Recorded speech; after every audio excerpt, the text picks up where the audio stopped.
Today we'll talk about Parashat Vayikra. On the first letter of Vayikra we have a short Aleph. And the question Rabbi are raising, why it's a short Aleph?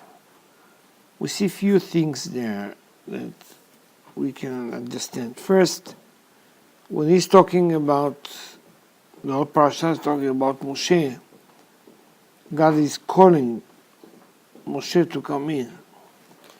But he said, who is calling? Some very important and big guy with a big ego, and etc.? He said, no.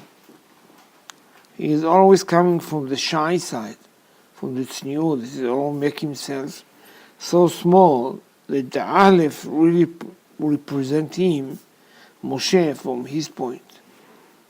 Not only that, we see that always Moshe is making himself less than others.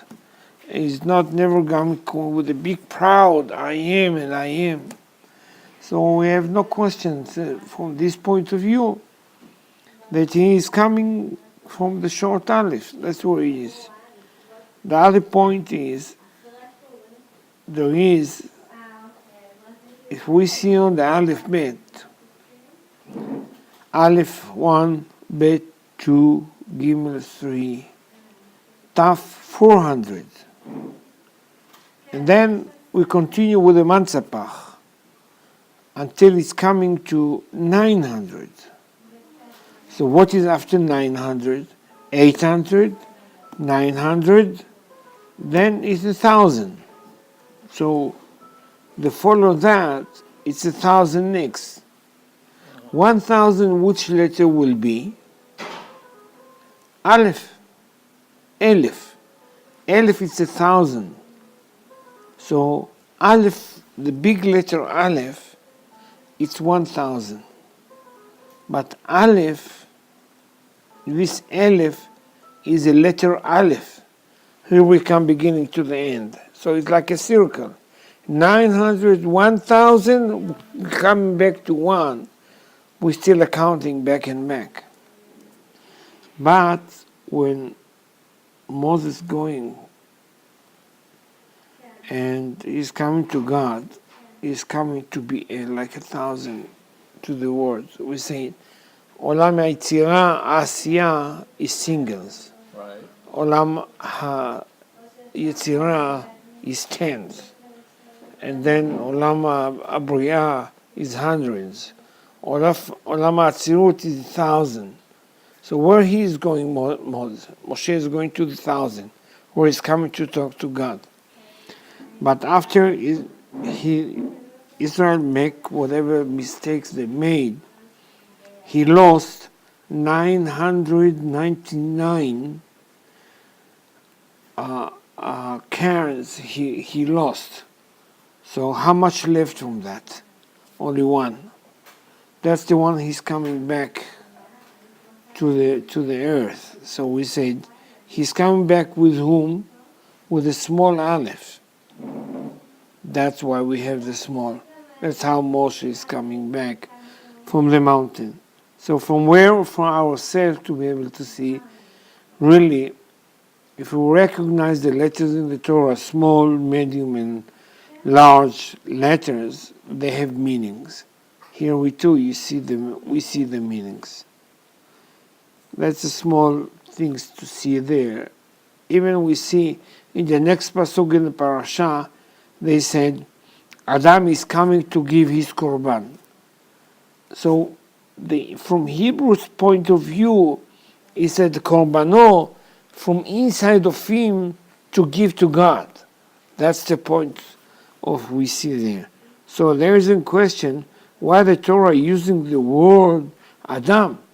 It's already done. We saw already many times the Bible is using the name Ish, which is mean a man, or it's using Bnei Israel. Why come back to say Adam? Rabbi says Adam is the first letters of Abraham, David, and Moshe. And that's coming, who he is going to represent when he's bringing the korban to God, and to bring from this point, because he represents all Israel, we see. Abraham from the Chesed, David from the Malchut, and Moshe is coming from the... So we see there is a meaning for the letters we see there. We say, because this week we have Purim is coming in, I'll say small things for the parasha. And the question we're raising, how come we don't see any Shem Havaya in the whole Megillah? In the whole Megillah there is no. But we saw the rabbi says, we saw the names of God coming from the word king. The Megillah using the word Achashverosh and using the word king. So we see from our perspective, when God is, who is he for us? He is the king. So whenever he using the word king in the Megillah, it's mean God. Whatever he want to say Achashverosh, he says Achashverosh. But we say it's a very, very interesting day, because it is Kippurim. We said Purim Kippurim. Purim is like Kippurim. So how come is that? It's so high that we get like, until we don't know where we are. This is how holy is the holy. How are we going to see it? We see it in the point that these days have Purim, have a very high lights that we got it from God. And where we see it, God is coming to Esther and telling her, tell me what you want and I'll fill it up. Whatever you want, I'll fill it up. That's the day, to have a lot of wishes and to ask God and to do. And that's where we have, again, in Yom Kippurim, it's the same thing. Without Hashem, the next lesson we're going to open and to see inside of the Megillah, to try to understand what really is in this day. It's a very holy day, even if it's not a Moed, even if it's not there, but it's taken the lights until Rosh Hashanah is taking us. Without Hashem, we hope to see the Mashiach soon and to be able to see and to understand. And of course, after the Mashiach come, Purim is going to exist. So we're going to enjoy it and to understand how holy is this holiday.